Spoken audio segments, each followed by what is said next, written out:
भारत निर्वाचन आयोग ने बिहार के बाद अब मध्य प्रदेश सहित अन्य राज्यों में एसआईआर प्रक्रिया की शुरुआत कर दी है। लेकिन इस प्रक्रिया को लेकर अब सियासत तेज हो गई, जहां पूर्व मुख्यमंत्री दिग्विजय सिंह ने इस पर गंभीर सवाल उठाते हुए देश को बांटने वाली प्रक्रिया बताया। देखिए खास रिपोर्ट। एसआईआर प्रक्रिया पर एमपी में सियासी संग्राम। अब पूर्व सीएम दिग्विजय सिंह ने उठाए सवाल। लोगों को बांटने के लिए पूरी प्रक्रिया हो रही एसआईआर। दिग्विजय बोले, बीजेपी के इशारे पर काम कर रहा चुनाव आयोग। निर्वाचन आयोग की एसआईआर प्रक्रिया को लेकर सियासी बयानबाजी थमने का नाम नहीं ले रही है। मध्य प्रदेश के पूर्व मुख्यमंत्री दिग्विजय सिंह ने इंदौर में एसआईआर पर तीखा हमला बोला। दिग्विजय सिंह ने कहा कि एक मौलिक सवाल ये है कि नागरिकों को अब अपने ही देश में नागरिक होने का प्रमाण देना पड़ रहा है, जबकि ये चुनाव आयोग के संवैधानिक अधिकार क्षेत्र में नहीं आता। उन्होंने कहा कि आयोग का काम हर योग्य मतदाता का नाम मतदाता सूची में शामिल करना है, न कि नागरिकता का सबूत मांगना। दिग्विजय सिंह ने आरोप लगाया कि ये पूरी प्रक्रिया देश में लोगों को बांटने के लिए की जा रही है और आयोग बीजेपी के इशारे पर काम कर रहा है। उन्होंने सवाल किया कि बीजेपी घुसपैठियों को लेकर लगातार बयानबाजी करती है, लेकिन अब तक एक भी घुसपैठिए का नाम सार्वजनिक नहीं किया गया। देखिए, बात यह है कि एक बहुत ही मौलिक प्रश्न उभर कर इसमें सामने आया है। आज नागरिकों को यह प्रमाण पत्र देना पड़ता है कि वो इस देश के नागरिक हैं। ये चुनाव आयोग के संवैधानिक अधिकारों में नहीं आता है। उनकी जवाबदारी यह है कि हर देश के नागरिक का मतदाता सूची में जुड़ना चाहिए। अब वो तो ये प्रमाण मांगने के तुम नागरिक हो भी कि नहीं हो। ये शुद्ध रूप से इस देश में लोगों को बांटने के लिए ये पूरी प्रक्रिया हो रही है और हमें कतई उम्मीद नहीं थी कि वो संवैधानिक एक संस्था जिस पर लोकतंत्र में निष्पक्ष चुनाव कराने की जिम्मेदारी है, वो घोर रूप से पक्षपात करके भारतीय जनता पार्टी के कहने पर काम कर रही है। जब भी एसआईआर आती है, भाजपा एक ही बात कहती है, घुसपैठियों को बाहर निकालो। अरे घुसपैठिए हैं कहाँ, जरा हमें तो बताओ। 11 साल से आप राज कर रहे हो, कहाँ से घुस गए घुसपैठिए? अभी बिहार में घुसपैठिए।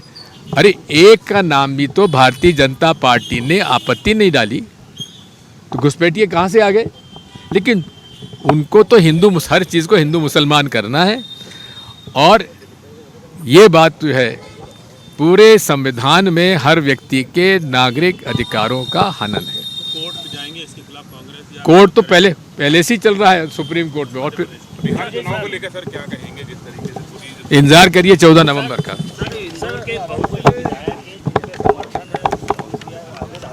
कौन है भाई ये बाहुबली?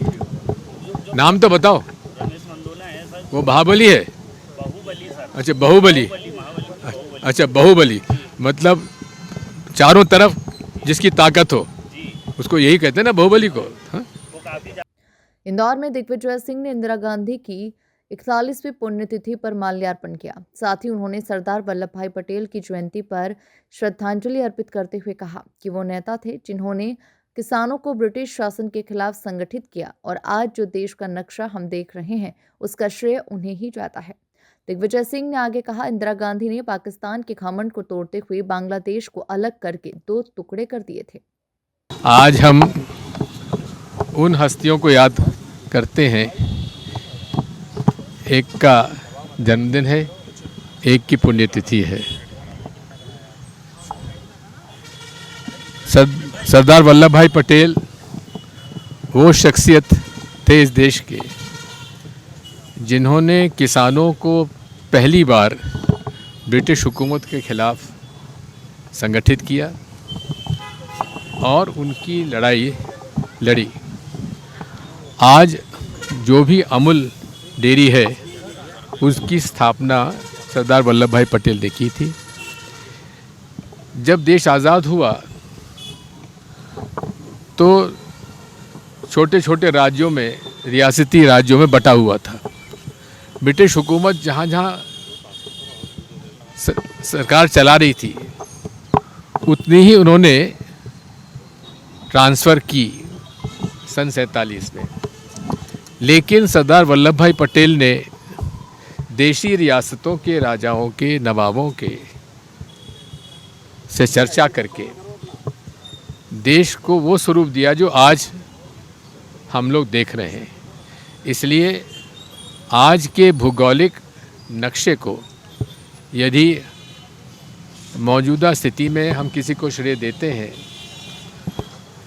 तो महात्मा गांधी और पंडित जवाहरलाल नेहरू जी के प्रेरणा और सहयोग और समर्थन से सरदार वल्लभ भाई पटेल जी को हम देते हैं, बाबा साहब अम्बेडकर को देते हैं। जहाँ तक इंदिरा जी का सवाल है, इंदिरा जी ने देश में इसका जो भौगोलिक नक्शा था उसमें भी परिवर्तन कर दिया। जब देश आज़ाद हुआ तो भूटान हमारा देश का अंग नहीं था, उसको उसमें शामिल किया गया। और पाकिस्तान जो कि बहुत दम भरता था, उसके 2 टुकड़े कर दिए।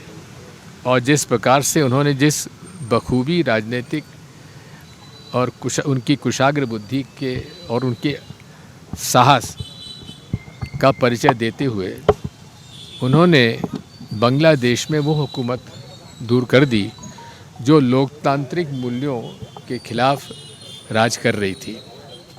इसलिए उनके साहस, उनकी कुशाग्र बुद्धि और विशेषकर गरीबों के प्रति उनका जो लगाव था, आज भी किसी भी आप अनुसूचित जाति, अनुसूचित जनजाति या गरीब परिवार से आप संपर्क करके पूछेंगे इंदिरा जी ने तुम्हें क्या दिया, वो आपको बता देंगे कि इंदिरा जी ने उन्हें सम्मान से जीने का हक दिलाया।